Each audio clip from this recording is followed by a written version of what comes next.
Hi everyone, welcome to today's video. In today's video, I'm going to talk about trauma, stress response, and skills.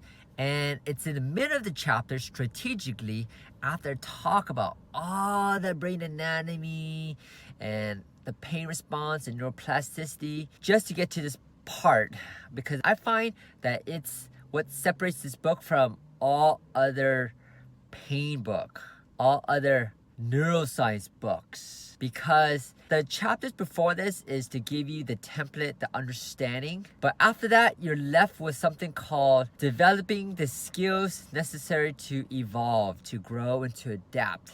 And that's what neuroplasticity, the ability of our mind, our brain, to shift patterns, to grow, evolve, and adapt.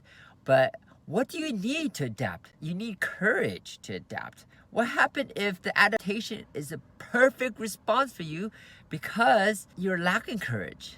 You didn't have the ability to stand up and speak for yourself, right? It was necessary for you to take a step back and play defensive at that moment of that life. What happened if you don't have the organization skills, the structure skills, the ability to practice being present and being in tune with your body?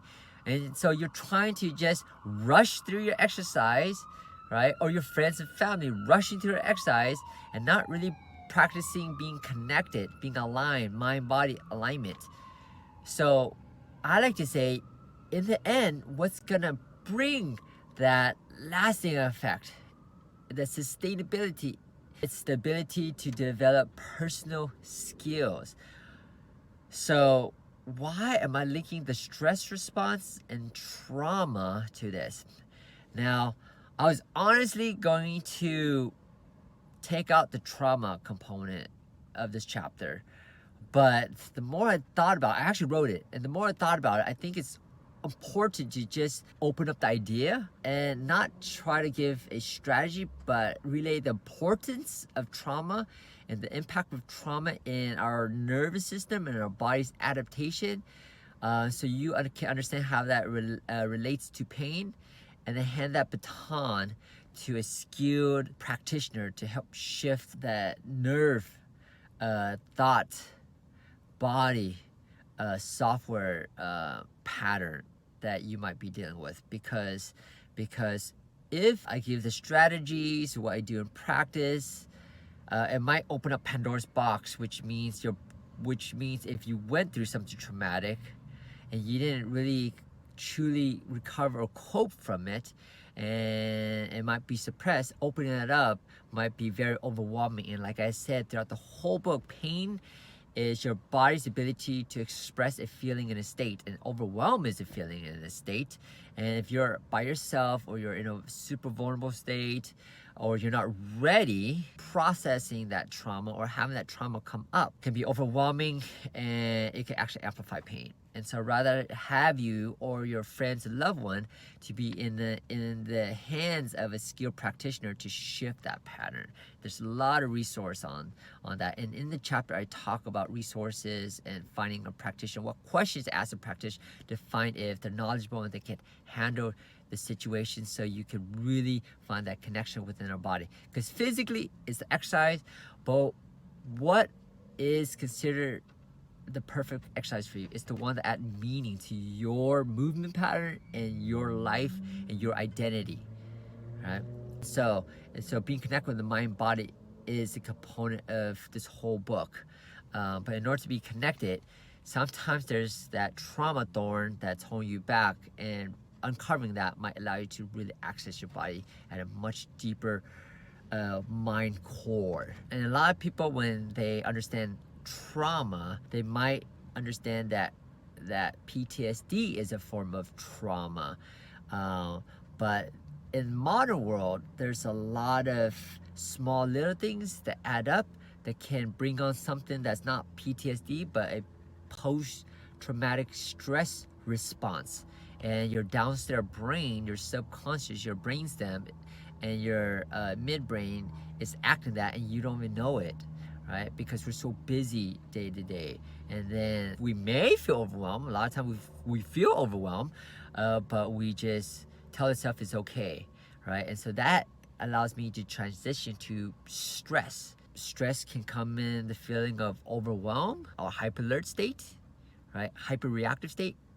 And pain is an expression, a protective response that helps us when we're in a hyper alert, hyperactive, hyper alert, hypersensitive, hyper reactive state.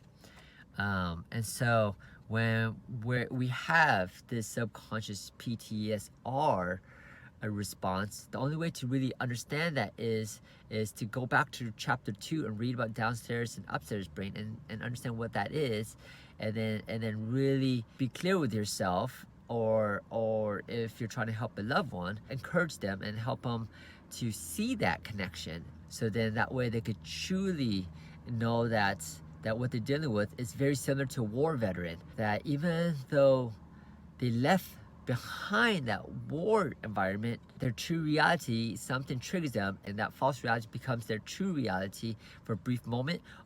It can last for seconds or even hours or even days, right? And so that's what the Pandora's box I'm talking about. So hopefully I'm making sense between trauma and the stress response. Read the book because I talk about 4 types of stress, and in the functional medicine world, we're starting to uncover and unravel that and help the body have the micronutrients and the understanding to heal from the inside out, so the mind can process the stress response and then detangle the stress response connection to how we express our mind, so that we can not be as overwhelmed, anxious, nervous, hyper alert, hypersensitive state.